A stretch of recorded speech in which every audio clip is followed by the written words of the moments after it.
All right, here we are. Give us your quick thoughts. What did you think of the fight? What you saw?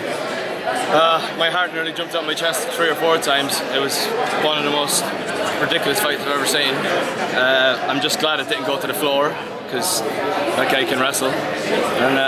But he's a stand-up fighter, and he threw so many left hands that shook Nate early, and he had his chances early, and he didn't want to go to the floor. And I think he was dead right, and he did the right job. And actually, I was surprised by the score. I thought it was a little bit more open, although the last round was a lot tighter than I expected. Pretty clear who you were going for. Obviously, McGregor, correct? Yeah, I was jumping around the place like. Were you nervous when the score was being read out?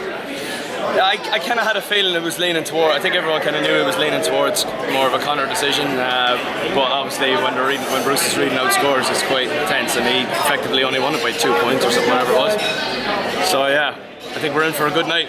So just quickly, do you want to see a trilogy fight? And if they do have a third fight, how do you think that one would go? I think Conor has stepped up his game completely from the last one. I think we've seen a masterclass performance. He looked so composed. And I think a trilogy, I think the fans will want to see it. I'm guessing Dana will want to see it. And I have to give them what they want, I guess. And I don't think I'm going to come though, because my heart is taking like too much of a pounding tonight. When you walk in and you say a few words to him, just a final question, what are you going to say to him? When you go in the locker room, you're going to see McGregor.